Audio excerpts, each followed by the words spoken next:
Hi, my name's John Abels, and we're going to be talking today about updraft carburetors, and we'll be using Zenith carburetors as my example. And most of the wooden boats that we have these carburetors. Venturi, Garwood, Chrysler engines, Hercules, or Chris Craft engines. They all have used Zenith carburetors. Zenith's been around since like 1910, over 100 years. And the carburetor is a really interesting thing to marvel at. And I'm going to show you first this. This is a carburetor. This is an updraft carburetor off my own Chris Craft right here. And it is a model Zenith 63M series. And this particular carburetor was used from 1939 to 1962. So it was used a lot. And they also use the same type carburetor on tractors, industrial engines, and automobiles too. All the Model Ts and Model As, they all used updraft carburetors. The updraft carburetor has been around a long time. So here's another updraft carburetor that I bought several of these on the internet when I got some engines, and this one's not been rebuilt, and I'll probably take it apart so we can look at all the insides and see what they're like. And here is yet another mega updraft carburetor, marine, and it's got a huge bore right here. So this is off of a large Flathead engine.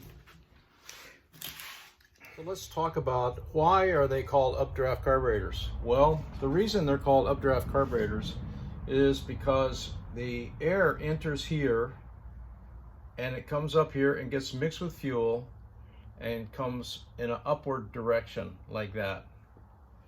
Now, carburetors are the same if they're updraft, downdraft, or side draft. But the advantage of the updraft carburetor was you could have the carburetor low, and you could have a low engine height overall.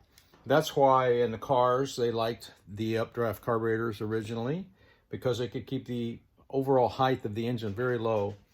And the other aspect that's very good is if there's a flooding situation, it doesn't flood into the engine. So that's a very good feature. But the updraft carburetors can be identified very easily by their shape. So what's the job of a carburetor? The carburetor is designed to create a fuel that the engine can run off of by combining gas with air. Gas won't burn without oxygen, and air contains quite a bit of oxygen. But there's a ratio that is ideal for combustion, and that ratio is 15.2 to 1. 15.2 to 1 part gas. So how does this occur?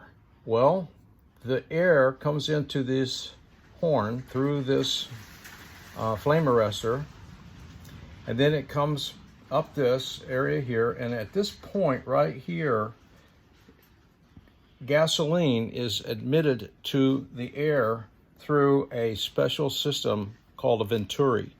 The Venturi is a narrow area in the carburetor, and then within that Venturi, the gas atomizes into tiny droplets, and that gas and fuel mixture goes out the top of this carburetor like this.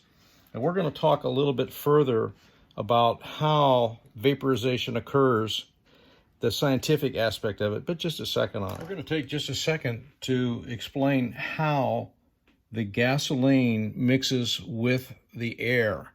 And it's in this part of the carburetor right here, which is called a Venturi. And I have another Venturi drawn right here, which is an exaggerated view of what this might look like. But these little dots here, this blue, that might be the air molecules. And when they're forced through a thin portion of any surface like this, the molecules separate. They actually create a vacuum in a sense. And then on this side, they're gathering back together. So this particular flow through the Venturi is a very low pressure area. So what happens is gasoline is in this bowl, we call it a bowl, the float bowl, and there is a main jet, and the main jet comes up into the Venturi right there. And at that point, this suction is created and the gas atomizes like a sprayer, like a Windex sprayer almost, and it becomes an air-fuel mixture. And that comes up and goes into the intake manifold and into the cylinder. But the Venturi is a fixed thing. It doesn't change, and the main jet is fixed. It doesn't really change in its size.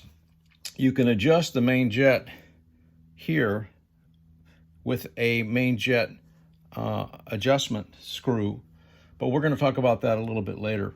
But the idea is the air comes into this updraft carburetor, and at this point in the Venturi, it mixes with fuel and comes out this way.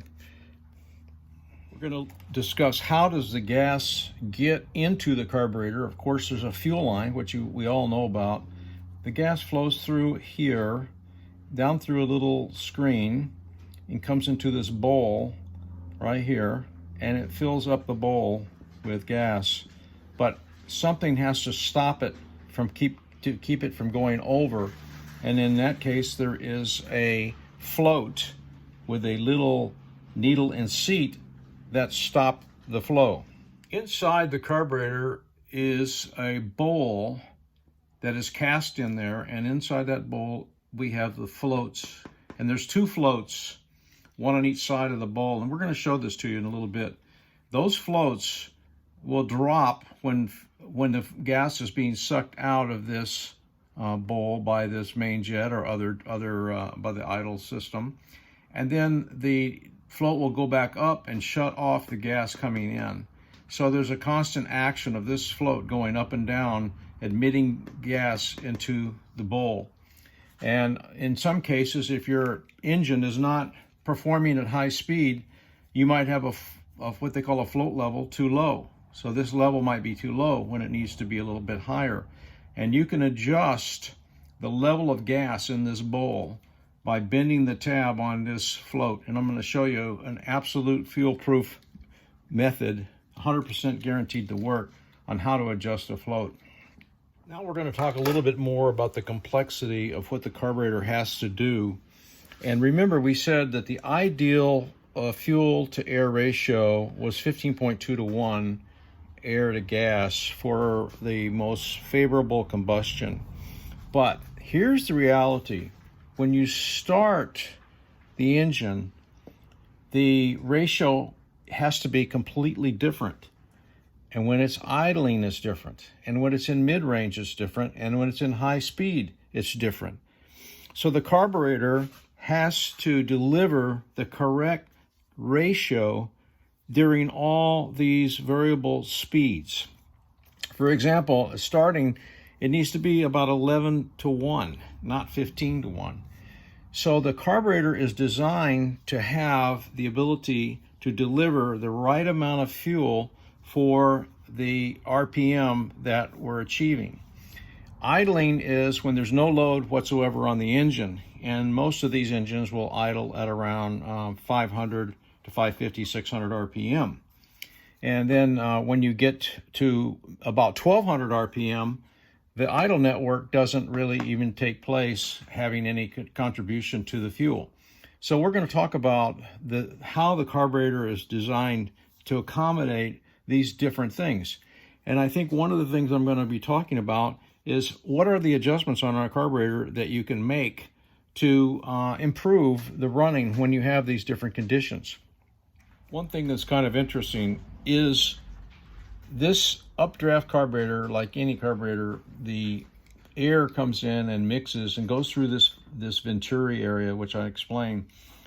But the speed that the air is going through here is incredible.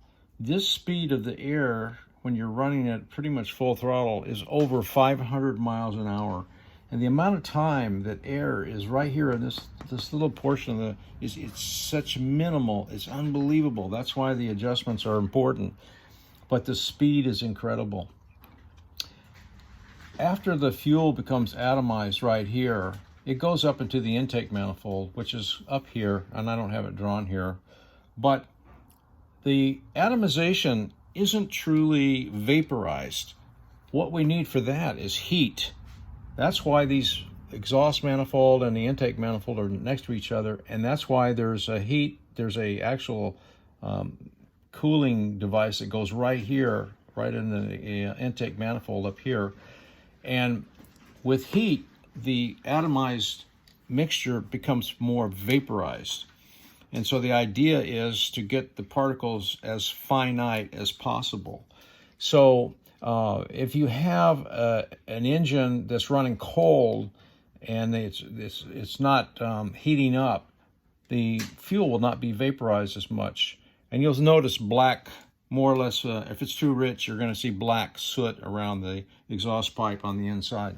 The air-fuel mixture will go through this updraft carburetor, become atomized at this main jet when it's running at above 1200 RPM, and will go on up into the intake manifold right here, and it will be distributed amongst the 6 cylinders. And the reason is for this is a suction created by the pistons. When they go down, the valve opens and the intake is activated, and this creates a huge suction coming through here, and the air flows just like that. Now we're going to talk about how the carburetor handles the different demands based on the different RPMs. For example, starting and then idling about 400 or 500 RPM, mid-range up to like 1800, then high speed, and then acceleration. And acceleration, what we mean by that is like if you're sitting still in the water, idling, and then you put it in gear and you give it full throttle like you're pulling a skier, that's a certain type of demand that the carburetor has to handle. So we're going to talk about how this occurs in the carburetor, because the idea is the carburetor has to deliver the right fuel to air ratio for each type of condition. And we're going to show how this occurs. We're going to start with the starting of the engine. We have a choke, and there's a butterfly valve right here, and it's called the choke. And when this valve closes, it forces gas into this throat of the carburetor into a very rich mixture of 11 parts air to 1 part gas. And so you get a lot of gas-rich mixture to make it easier to start the engine. Then we move to idling, where the engine might be just in neutral and just overcoming friction and idling by itself at 550 RPM or so. We have an idle network, it's called. An idle network, it admits fuel into the carburetor throat through 2 ports.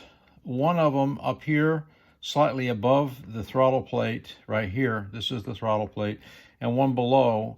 And this is controlled, the type of mixture is controlled with the idle mix. And the way the idle mix works is this: when you screw the idle in more all the way to the right, counterclockwise or clockwise inward, it provides more gas, not less. It's kind of counterintuitive, but it actually going in gives you more gas and less air. Then you have a mid-range, which would be like 1200, 1500 RPM.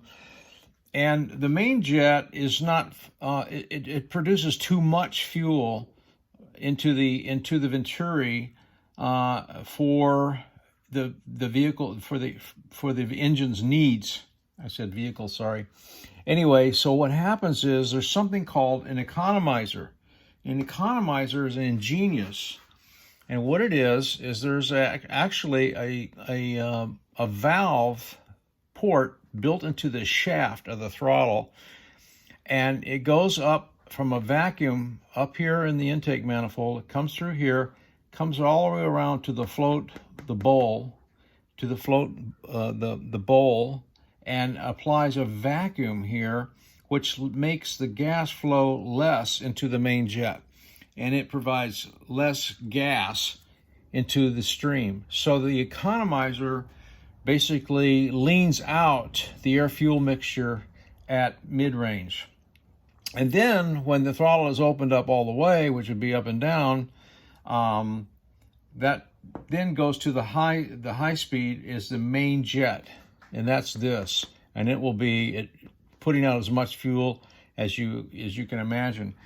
And the mixture at the high speed is lower than at mid-range. You know, it's not 15 to 1, it's lower. I have a chart I can look at it.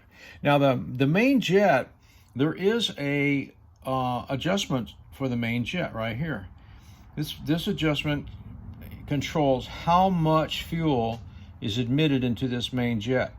So if your engine's running too rich at high speed, you would reduce the fuel going through this main jet. So it's one of the adjustments. So here are the adjustments on this carburetor and almost any carburetor. You've got an idle adjustment, and you have a main jet adjustment. You have a float level adjustment here, and those are the three that you can actually do. There are no other adjustments.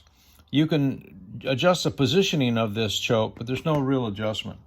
Now, the final thing we wanted to talk about in this this particular example is the accelerator pump, and it says acceleration. That's what you have to have is something shooting gas right into this throat when the throttle is applied from a dead standstill.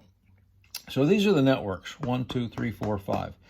You cannot see this one, the mid-range economizer, but if your carburetor is dirty, it definitely can be stopped up. And so when we clean a carburetor, we clean out virtually every port that we can reach.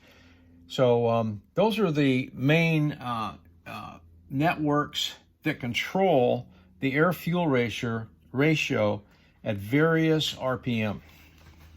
Okay, now we're going to talk about how the carburetor delivers the correct air-fuel ratio at different throttle openings, and what part of the carburetor, what network achieves this. So here we have the air-fuel ratio over here, this being 10 to 1, and this is 20 to 1. The ideal, as you remember, is 15 to 1, basically. And you can see the changes in the way the ratio works. For example, on startup, the choke network supplies a rich mixture, and the engine starts. Then at idle, the mixture gets a little bit more lean, and the idle network is supplying the air-fuel ratio. Then, as we increase the throttle here, the main jet starts to come in. And from about 600 RPM on up to 1500 RPM, the economizer network applies a vacuum to the bowl and reduces the amount of gas going through the main jet. Then, when the RPM hits a little bit higher, the vacuum disappears, and the main jet it atomizes as much as it possibly can, and it supplies fuel as the increase in the RPM requires it. And you can see anything above 15 to 15.2 to 1 is a lean mixture, and then below is a rich mixture. How do you know if you have lean or rich mixture? Well, one way is if you have a rich mixture, your exhaust is going to have a lot of soot in it, a lot of black soot. That's a very quick indication of a rich mixture.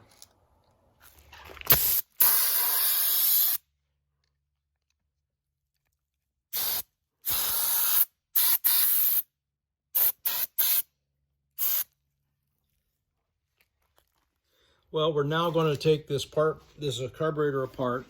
This is a 63 series Zenith, and I'm going to go through various parts and explain things as we go. and I talked about the flame arrestor, which is here. I loosened the screw already, and we can take it off. And, you know, these engines don't have air filters. They have flame arrestors. There's no air filter, and there's no oil filter either. Now, when we take it off, the first thing we see here is the choke valve. There it is, right there. And it's wide open, right there. That means it's not doing any choking. So when I close it, let's see if I can close it. It's spring loaded. I'm gonna close it. You can see inside, there it is, closed. Now, look at something that's kind of interesting here. There's a little poppet valve, it's called, and I'm gonna push it, and we'll see how that opens a little hole in that plate. I don't know if I'm gonna have to. This is the poppet valve I'm talking about, and it's spring loaded right here, and it'll open like that in order to admit air if it's fully closed to prevent the engine from flooding. Sometimes these poppet valves are rusted shut. This one's not, it's working just right. But this is the choke. And what it does is it puts a richer mixture into the Venturi. This particular tube here is a fresh air intake going up into the carburetor, and it actually goes into the float bowl and other parts of the carburetor, for example, the idle mixture. So this particular part of the carburetor is the air horn part, and this is the choke. Notice the carburetor is broken into two parts. This is the upper half and the lower half. And I've already loosened the bolts here, and we can separate it. But I wanted to point out this is the identification plate right here. And I did a little sandblasting to clean this up, and the identification numbers are on there, so you can order the parts for this particular carburetor. Now, this is where the fuel intake is, right there. That's where the fuel line goes into. And this is a screen that filters out dirt. And we'll check it all out in a minute. And by the way, the top, this is where the throttle is, right there. That's the throttle.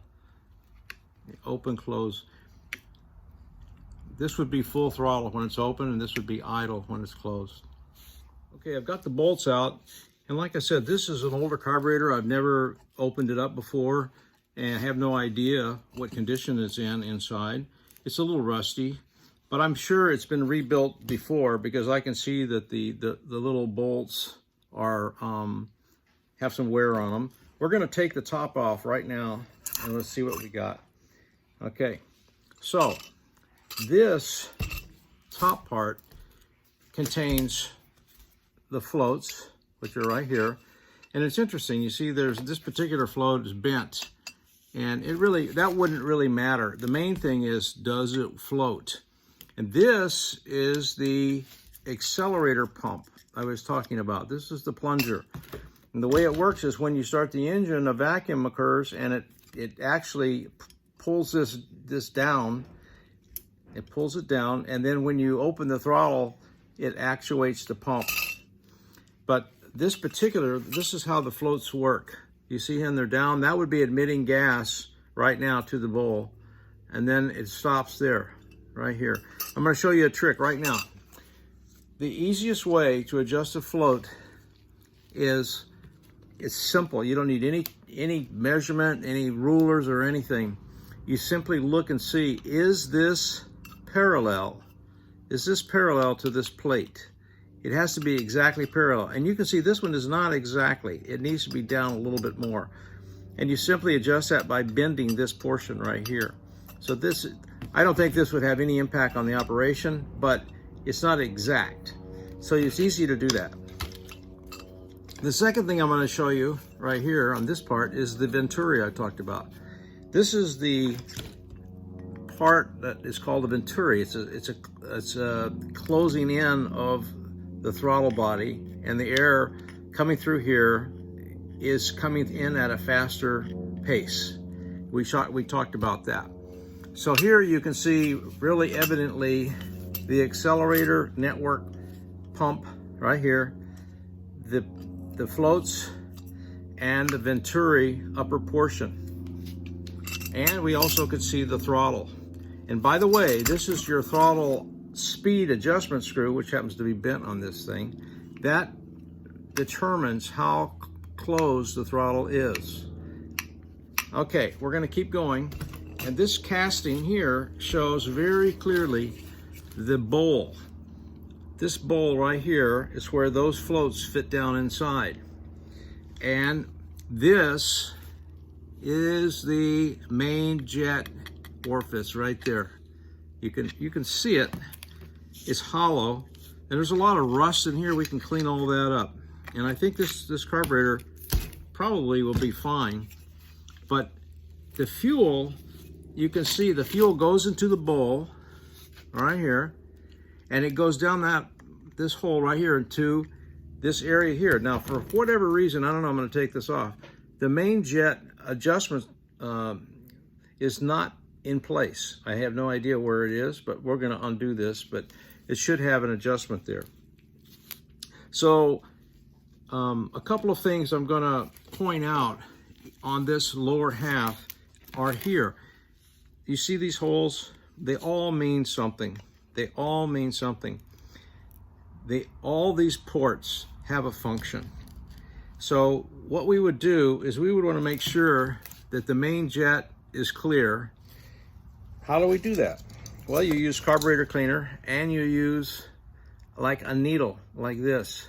And I can put it down here. I can see there's something in there right now. And I'm going to put it in there and pull it out. Look at this. Inside this main jet. It looks like a spider or something. There it is. It's coming out. So that's out. But you would have to go through every one of these ports like that. Fit them through, like this one right here. Goes right on in. You clean out every single port. Some are ports for air. Some are ports for vacuum. You see that needle goes all the way in there, okay? So this is the lower portion of the carb, and this is where the floats go inside. There's not a lot that goes wrong with this part. It just has to be cleaned, and the ports have to be open. Okay, we're going to talk a little bit more about the floats. And when you're rebuilding the carburetor, you have to check the floats, and you have to check the needle and seat, which I haven't shown you yet. But you can remove the floats by taking this pin right here, and you remove the pin like this.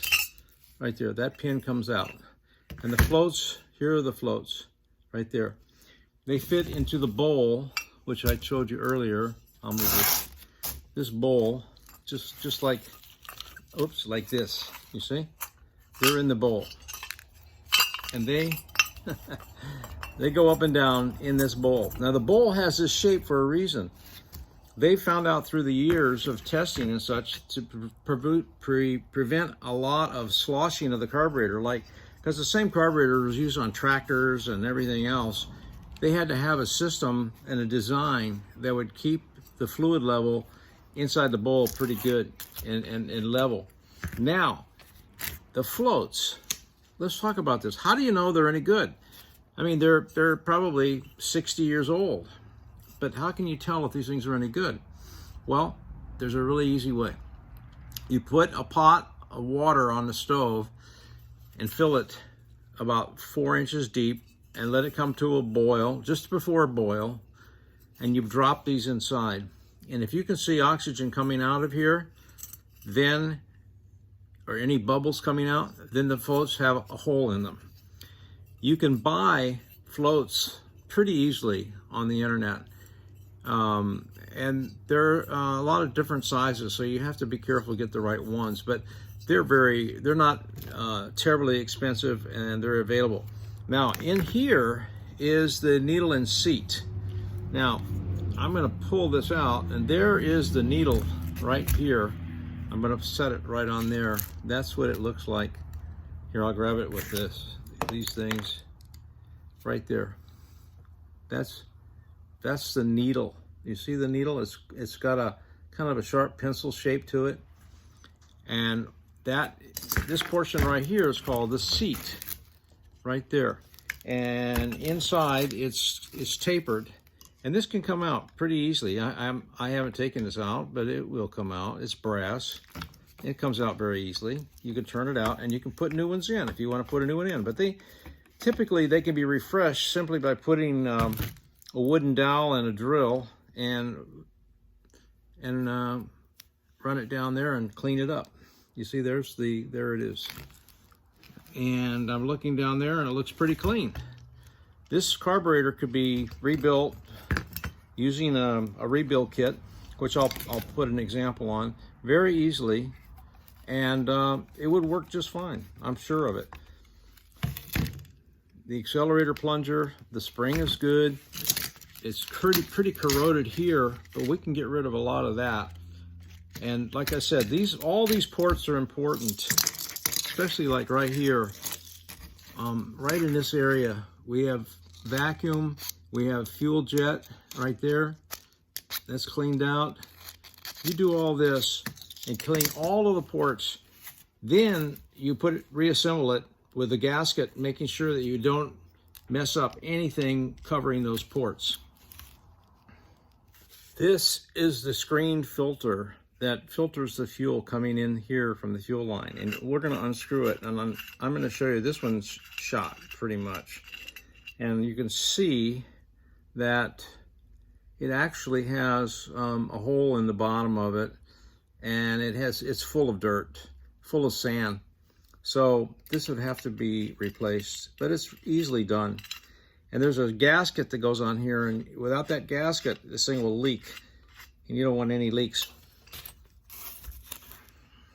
Next, I'm going to talk about the idle adjustment screw. That's this right here. And as I mentioned before, right now I've got it turned all the way in and it's seated. That is a rich mixture. That means it's all gas and almost no air. You pull it out like this and it's more air. Now, how far out do you do it? Well, they say you take 3/4 of a turn and start it up and check your idle, and then adjust it 25% at a time, in or out, like that. And make sure you have the spring on there that has good tension. But that is how you adjust the idle mixture.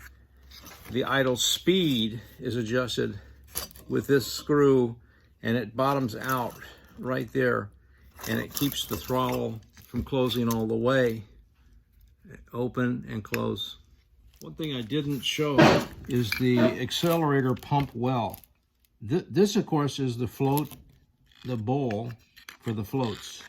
But this is the accelerator pump well. And this accelerator piston goes inside here. That's where it goes. And this is full of gas. And when you hit the throttle, there becomes zero vacuum, and the spring will push the piston all the way down. When it's idling, the piston will come back up from vacuum pressure. On this carburetor, I just removed the accelerator pump, but it was rusted in place. It would not come out, so I put some PB Blaster in there. The way this works is this will go all the way down. The vacuum will pull it down all the way. And then when you open the throttle, it comes back out. So we're going to let this rust inhibitor clean this up a little bit, and we're going to get it going good. This carburetor can easily be rebuilt to be a perfectly good carburetor.